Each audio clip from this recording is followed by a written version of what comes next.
नमस्कार साथियों, बहुजन वाणी चैनल में एक बार फिर से मैं आप सभी का स्वागत करता हूं। और जैसा कि आप देख सकते हैं कि देश लूट रहा है, मतलब कोई तो देश को लूट रहा है। जब डाकू गांव लूटते हैं तब डाकुओं की संपत्ति बढ़ती है, ना कि गांव वालों की। इससे आपको क्या समझ में आता है कि देश लूट रहा है। सारी परिस्थितियां, चाहे वो कोविड-19 की बात हो, चाहे वो नोटबंदी की गई हो, या जीएसटी लागू की गई हो, या इस किसी भी तरीके से वित्तीय हालात जो बिगड़े हैं और लोगों से दरख्वास्त की गई, पीएम केयर्स फंड में लोगों से पैसा मांगा गया, लेकिन अंबानी जी हैं। अंबानी जी को एक तरीके से ये आप समझ सकते हैं कि जब डाकू गांव लूटते हैं तब डाकुओं की संपत्ति बढ़ती है। यहाँ पर अंबानी जी की संपत्ति बढ़ती ही जा रही है। अंबानी जी भारत में तो एक बड़े व्यापारी बनने की होड़ में हैं ही, विश्व में भी ये एक बहुत बड़े व्यापारी बनने की होड़ में आ चुके हैं। और उनको पूरा का पूरा साथ मिला है हमारे प्रधानमंत्री नरेंद्र मोदी जी का। मोदी जी ने इस एक व्यक्ति को अमीर बनाने के लिए पूरे देश को बर्बाद कर दिया है। आप माने या ना माने, मैंने पहले भी कहा था कि जब एक व्यक्ति का विकास होता है, एक व्यक्ति, चाहे इस देश का एक व्यक्ति मिलेनियर्स में क्यों ना आ जाए, चाहे वो वर्ल्ड में करोड़पति क्यों ना बन जाए, लेकिन एक व्यक्ति के विकास से कभी राष्ट्र का विकास नहीं होता है। और खासकर वो भी ऐसे व्यक्ति के विकास का जो कि एक उद्योगपति हो। और उद्योगपति देखिए, गुजराती उद्योगपति, और वो भी गुजरात से, तो जिसकी नसों में व्यापार होता है। आपने शायद एक फिल्म भी देखी होगी, व्यापार, जिसमें ये बताया गया है कि केवल बिजनेस ही उनके लिए सब कुछ होता है। उन लोगों के लिए रिश्ते, नाते, दोस्ती का भी कोई महत्व नहीं होता है। तो इस तरीके से ऐसे व्यक्ति को और इसी गुजरात की भूमि से हमारे प्रधानमंत्री जी भी आते हैं। इनकी नसों में भी व्यापार है। ये देखिए, जनता का हित नहीं कर सकते हैं कभी। जनता का आप देख लीजिए कितना हित इन्होंने किया हुआ है। क्या जनता को किसी भी प्रकार का कोई फायदा मिला? ऊपर से ये तो चलिए गुजरात वाली एक बात हुई कि गुजरात की ये बात है कि गुजरात की नसों में व्यापार होता है, या वो रिश्ते नातों को इतना तवज्जो नहीं देते जितना कि वो व्यापार को देते हैं। लेकिन इनकी असल में जो नीतियां हैं, आरएसएस से जुड़े हुए व्यक्ति हैं नरेंद्र मोदी जी। और आरएसएस जो था वो एक ब्राह्मणवादी संगठन था, जिसके मुखिया गोलवलकर ने हमेशा से ही एक बात कही थी कि अधिकांश जो जनता होती है, बहुसंख्य जो जनता होती है देश की, उसे कभी भी सशक्त नहीं बना सकते। क्योंकि सशक्त बनेगी तो वो जनता जागरूक होगी, जागरूक होगी वो कभी भी आंदोलन कर सकती है और गलत बातों का विरोध कर सकती है। अगर और सशक्त वो कैसे बनेगी? जब उसके हाथ में पैसे आएंगे। गोलवलकर ने यहाँ एक महत्वपूर्ण बात ये की थी कि बहुसंख्य जनता के हाथ में पैसे आने से जो बहुसंख्य जनता जो होती है वो जागरूक होती है, क्योंकि वो सशक्त हो जाती है। जब उसके हाथों में पैसा आता है तो वो शिक्षित होने का प्रयास करती है, अपने बच्चों को पढ़ाने का प्रयास करती है। लेकिन अगर बहुसंख्य जनता के हाथ में पैसा ही ना रहने दिया जाए और पैसे को ही खींच लिया जाए, तो अधिकांश जो जनता होगी वो उतनी जागरूक नहीं हो पाएगी। ये आप समझ सकते हैं कि और मुख्यतः एक बात गोलवलकर ने कही थी कि हमेशा ही उच्च शिक्षा जो होती है, जैसे कि पीएचडी हुआ या स्कॉलर्स जो बनते हैं, जो स्कॉलर्स होते हैं, जो पीएचडी करते हैं, जो रिसर्च करते हैं, ऐसी शिक्षा बहुत खतरनाक है इन लोगों के लिए। चाहे वो भाजपा हो या किसी भी ऐसे दल के लिए जो राइट विंग, एक तरीके से हम भाजपा को राइट विंग पार्टी कह सकते हैं। राइट विंग की हमेशा से ये सोच रही है, चाहे वो भारत ही नहीं, चाहे वो यूएस हो या और भी कहीं चीन हो या और भी किसी भी देश की मैं बात कर लूँ अगर, तो राइट विंग की जो सोच होती है हमेशा से ही पीएचडी या स्कॉलर्स को गिराने की सोच होती है। आप देखेंगे किस तरीके से जेएनयू पे हमला होता है, या किस तरीके से भी जहाँ से भी कुछ ऐसे विद्यार्थी निकलेंगे जो कि कुछ ऐसे विषयों पर रिसर्च करना चाहें जिसमें कि भारत की सच्चाई उन्हें पता चलेगी, किस तरीके से भारत में लूट होती है या किस तरीके से जातिगत भेदभाव होता है। अगर मान लीजिए कि आदिवासियों की जनजाति पर ही कोई थीसिस करने की सोचे, कोई पीएचडी करने की सोचे, जैसे उदाहरण के तौर पर कन्हैया कुमार, तो ऐसे व्यक्तियों के साथ कैसा व्यवहार किया जाता है, उन्हें नक्सली बता दिया जाता है। तो देखिए कि ये जो अंबानी जी हैं, मोदी जी इनको पूरी तरीके से इनको जो है मदद पहुंचा रहे हैं और इनका विकास हो रहा है। भले ही देश लुट रहा है, लेकिन इनकी संपत्ति जो है बढ़ती जा रही है। और ये देखिए कि ये जो है रिलायंस इंडस्ट्रीज़ के मुखिया मुकेश अंबानी ने दुनिया के अमीरों की सूची में छठा स्थान हासिल कर लिया है। भारत और एशिया के सबसे अमीर शख्स मुकेश अंबानी ने गूगल के को फाउंडर लैरी पेज को पछाड़कर यह मुकाम हासिल किया है। ब्लूमबर्ग के बिलियनियर्स इंडेक्स के मुताबिक मुकेश अंबानी की नेट वर्थ अब 72.4 अरब अमेरिकी डॉलर के लेवल पर पहुंच गई है। सोमवार को शेयर बाजार में रिलायंस के शेयरों में 3% की जोरदार उछाल के चलते मुकेश अंबानी की दौलत में यह इजाफा देखने को मिला है। तो आप देखिए, सीधे सीधे ये समझ जाइए कि जब गांव डाकू जब लूटते हैं तो जो लूटने वाले होते हैं, हमेशा ये होगा कि देश लूट रहा होगा, तो आप ये देखने की कोशिश कीजिएगा कि लुटते हुए हाल में भी कौन मजे कर रहा है और किसकी संपत्ति बढ़ रही है। उसी से आप समझ जाइएगा कि कौन इस देश को लूट रहा है। सीधे सीधे सीधा सीधा फंडा है ये समझने का, ये कोई रॉकेट साइंस नहीं है। अगर मोटी मोटी बात की जाए, अगर आपको मोटी मोटी वित्तीय बातें समझ में नहीं आती हैं, अर्थशास्त्र के आप बहुत बड़े जानकार नहीं हैं, तो सिर्फ इतना समझने की आप कोशिश कीजिएगा कि जब देश लुट रहा हो, सब कुछ लुट रहा हो, ऐसी स्थिति में भी कौन मजे मार रहा है और किसकी संपत्ति बढ़ रही है। निश्चित रूप से वही व्यक्ति होगा जो देश को लूट रहा होगा। अब आगे बढ़ते हैं। अब यहाँ पर देखिए कि जो मान्यवर काशीराम जी हैं, उन्होंने चेतावनी दी थी हमेशा से ही कि तुम्हारा मर्डर भी होगा, बलात्कार भी होगा, सरेआम पीटे भी जाओगे, कोई बचाने नहीं आएगा। तुम लोग टोली बनाकर जमा होगे, नारेबाजी करोगे, अपने संगठन के नाम से ज्ञापन दोगे, फेसबुक पर फोटो डालोगे, ज़्यादा से ज़्यादा रास्ते पर जाकर शहर, राज्य या देश बंद कराओगे। प्रशासन तुम्हारी बात मान लेगा, गिरफ्तारी करेगा, फिर क्या न्याय मिलता है? सवाल न्याय का नहीं है, सवाल यह है कि तुम पर अत्याचार होता ही क्यों है। वह इसलिए कि तुम लोग शासक नहीं हो।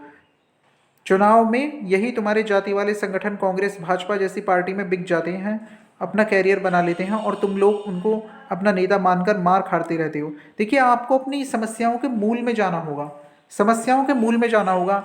उदाहरण के लिए आपसे एक उदाहरण देता हूँ कि जब 2017 में योगी जी की सरकार नई नई आई थी, मार्च में उन्होंने अपना पदभार संभाला था और मई की घटना थी ये। मई में शब्बीरपुर गांव एक सहारनपुर में था, वहाँ पर बाबा साहेब जयंती के लिए जो मूर्ति लगानी थी, उसके लिए जो है दलितों को मना कर दिया गया था ग्राम प्रधान के द्वारा।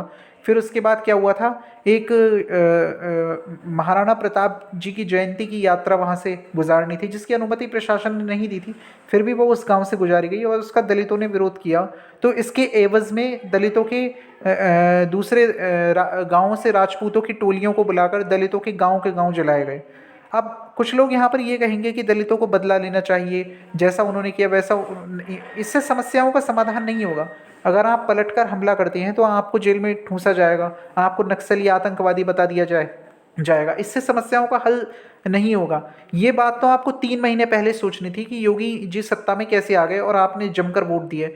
तो ये चीज़ें आपको समझनी होगी कि सत्ता आपके प्रतिकूल होगी, तो अगर आप पलटकर वार करेंगे तो आपको तो आतंकवादी बना दिया जाएगा, लेकिन आप पर अत्याचार करने वालों को छूट मिल जाएगी, उन्हें कोई ऐसी सज़ा नहीं दी जाएगी। उनको आप देख सकते हैं कि किसी भी व्यक्ति पर कोई भी किसी भी तरह की धारा नहीं लगाई गई थी। तो यही कांशीराम साहब समझाना चाहते हैं कि आप अपने मूल में जो है अपने मूल को समझिए और ये समझिए कि जब आप पर अत्याचार होता है तो आप पर अत्याचार करने में भाजपा और कांग्रेस जैसी पार्टी के लोग जो बिक जाते हैं वो जिम्मेदार होते हैं। तो ये इन्होंने समझाने का यहाँ पर प्रयास किया है कि कितने लोगों ने समाज के लिए बीजेपी कांग्रेस पार्टी छोड़ी, नहीं छोड़ी, मतलब वो समाज के नहीं बल्कि पार्टी के वफादार हैं। हम लोग ऐसे ही इन दलालों के रहते हुए मार खाते रहेंगे। तुम लोगों को शासक बनना चाहिए, क्योंकि शासक कभी मार नहीं खाता। बताओ कितने ब्राह्मण राजपूत बनियों के ऊपर अत्याचार होता है। देखिए, अत्याचार इसीलिए नहीं होता है कि सत्ता उनकी है। और देखिए, हमारी भी सत्ता होगी तो हमारी भी अगर सत्ता होती है तो हमारी सत्ता किसी पर कभी अत्याचार नहीं करती है, क्योंकि हमारा तो देखिए, हम तो संवैधानिक लोग हैं। जो बहुजनों की कोई भी पार्टी होगी वो संवैधानिक आधारों पर बनेगी, तो वो भला किसी पर अत्याचार क्यों करेगी। वो तो ये कोशिश करेगी कि सभी को समान रूप से अधिकार मिले और सब अपनी अपनी ज़िंदगी सुखी, सब बराबरी का सम्मान से जी सकें। लेकिन ये पार्टियां जो हैं ब्राह्मण बनियों की, ये ऐसा नहीं सोचती हैं। इनकी आंखों में किरकिरी होती है। हमारी जो एक ज़िंदगी होती है, हमारी जो एक सुलभ ज़िंदगी जो हम जीते हैं अपनी शिक्षा से हासिल करके, वो इनकी आंखों में बहुत खटकती है और ये पूरे प्रयास करते हैं कि कम से कम आगे वाली पीढ़ी को शिक्षित ना होने दिया जाए, क्योंकि वह शासक है, इसलिए ही उन पर अत्याचार नहीं होता। तुम्हारे यही संगठन उनको तुम्हारे वोटों से शासक बनाते हैं। बंद कर दो भाजपा और कांग्रेस को वोट डालना। वोट सिर्फ पिछड़े और दलितों वाली पार्टी को दो। जीतते नहीं तो कोई बात नहीं, हराने वाले बन जाओ और समाज का निर्माण करो। यदि सही रास्ते पर चले तो शासक आज नहीं तो कल बन ही जाओगे। और निश्चित रूप से ये जो है कांशीराम जी ने जो है शासक बन के ही दिखा दिया था। भले ही वो शुरू में उनकी पार्टी हारी या गठबंधन करना पड़ा, लेकिन एक दौर तो ऐसा आया था कि संपूर्ण सत्ता जो है बीएसपी के हाथों में आ गई थी और अब फिर से देखिए, अब फिर से वो दौर आएगा। अभी बहुजन देखिए, अभी बहुजन धर्म की चाशनी में लिपटे हुए हैं और धर्म की अफीम का नशा इतनी जल्दी नहीं उतरने वाला होता है। ये नशा भी देखिए धीरे धीरे उतरेगा और फिर हम सत्ता में जब आएंगे तब हमारे यहाँ पर जो होगा, हमारे साथ जो न्याय होगा सही मायनों में।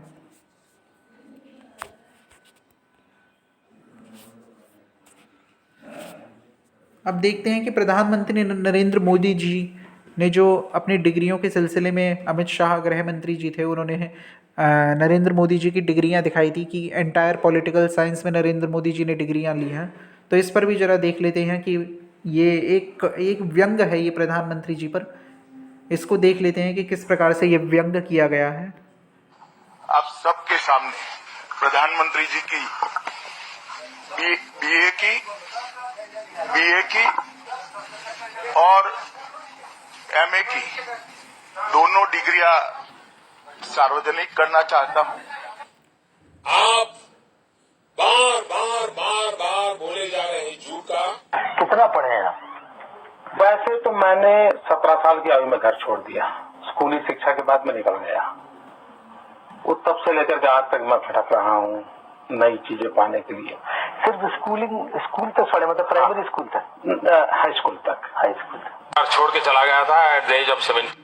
देखिए हाई स्कूल तक पढ़े हैं और कॉलेज की डिग्रियां इनके पास कैसे आ गई हैं। अब ये बात मैंने एक बार पहले भी कही थी कि जिस राज्य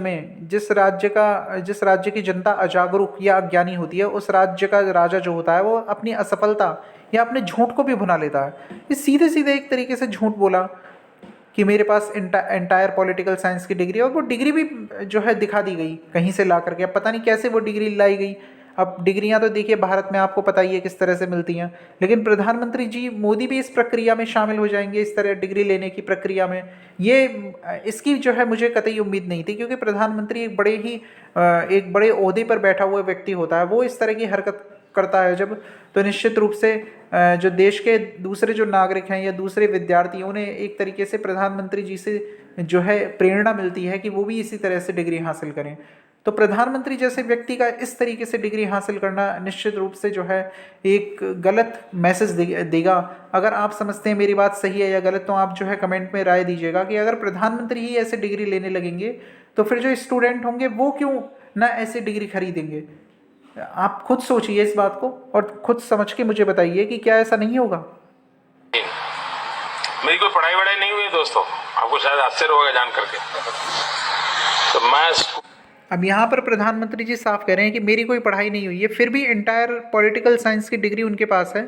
तो ऐसे तो कल के विद्यार्थी भी इंटरव्यू में कह देंगे कि जी हमने कुछ नहीं पढ़ा फिर भी हमारे पास डिग्री है। तो ये किस तरह का माइंड सेट करना चाहते हैं प्रधानमंत्री। ये खुद प्रधानमंत्री को इसका जवाब देना चाहिए था, लेकिन प्रधानमंत्री हैं कि वो कभी भी प्रेस कॉन्फ्रेंस नहीं करते, और प्रेस कॉन्फ्रेंस करते भी हैं एक उन्होंने की भी थी, तो वो अपने जिस मित्र पत्रकार उनके हैं जो उनकी वाणी को ही सत्य मान कर चलते हैं। जैसे कि कई सारे चैनल हैं, जैसे कि इंडिया टीवी चैनल हो गया या जी न्यूज़ का हो गया, जिसमें कि सुधीर तिहाड़ी जी जो एंकर हैं, काफ़ी तिहाड़ी नाम से जो वो मशहूर हैं कि वो तिहाड़ होकर आए थे। तो इस तरह के एंकरों को इंटरव्यू देने का देखिए कोई मतलब नहीं होता है। करण थापर को एक बार आपने इंटरव्यू दिया था और 20 कुर्सी से ही उठ पड़े थे। तो इस तरह से अपना संयम ना खोइए प्रधानमंत्री जी, और एक प्रेस कॉन्फ्रेंस कम से कम एक ईमानदारी से करिए, और रवीश कुमार जी और विनोद दुआ जैसे पत्रकार को भी इंटरव्यू दीजिए। करण थापर के इंटरव्यू से आप बीच में एक बार उठ गए थे। इस तरह की हरकत ना करें, और एक माइंडसेट जो है आपको एक अच्छा माइंडसेट सेट करना चाहिए विद्यार्थियों के लिए भी और व्यक्तियों के लिए भी कि किस तरह से एक व्यक्ति का जीवन होना चाहिए। स्कूली शिक्षा गांव में किया, और जैसा मैडम बता रही थी ना कि अपनी शिक्षा के कारण आदमी आगे नहीं बढ़ता है, तो मेरी शिक्षा ही नहीं हुई। झूठ बोलो, बार बार झूठ बोलो, जो भी बोल सकते हैं सब झूठ बोलो, जहां भी बोल सकते हैं झूठ बोलो, जितनी बार बोल सकते हैं झूठ बोलो, झूठ बोलो, झूठ बोलो, झूठ बोल, झूठ बोल, झूठ बोल, झूठ बोल, झूठ बोल, झूठ बोल, झूठ बोल, झूठ बोल, बार बार बार बार झूठ बोलो, झूठ बोलो, बार बार बार बार झूठ बोलो, झूठ बोलो, बार बार बार बार झूठ बोलो, झूठ बोलो, बार बार बार बार झूठ बोलो, झूठ।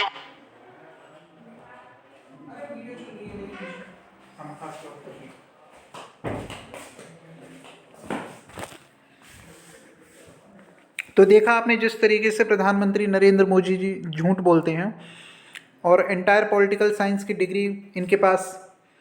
अब देखिए कि इंटरनेशनल उड़ानें बंद हैं, इसलिए 4 महीने से भारत में रहना पड़ा, तो शक्ल के 12 बज गए, वरना मजाल है कि ये जो है भारत में टिक जाएं। ये देखिए बहुत ही मन मार के हमारे प्रधानमंत्री जो है भारत में बैठे हुए हैं। आपको पता है कि यहाँ पर इंटरनेशनल फ़्लाइट्स जो हैं सब कैंसिल हैं और मोदी जी खुद प्रधानमंत्री होकर भी नहीं जा सकते। इनका असर इनके चेहरे पर साफ दिखाई दे रहा है कि कैसा खिला हुआ चेहरा रहता था और अब चेहरे पर एक हताशा और निराशा के भाव हैं। और ये विदेश में ही रहते थे, 12 महीनों में से 8 महीने विदेश में गुजारते थे और जब चुनाव आता था भारत में तो चुनाव में अचानक से प्रकट होते थे, धमाकेदार रैलियाँ करते थे।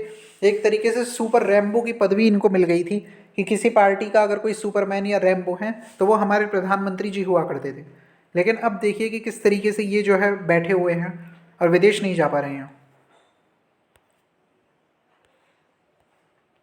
तो ये बहुजन समाज की कुछ प्रतिक्रिया थी। आगे भी इसी तरह की प्रतिक्रिया मैं आपको देता रहूँगा और आपसे इसी तरीके से रूबरू होता रहूँगा। हो सकता है जल्दी ही आज एक और वीडियो में आपसे रूबरू हूँ। धन्यवाद।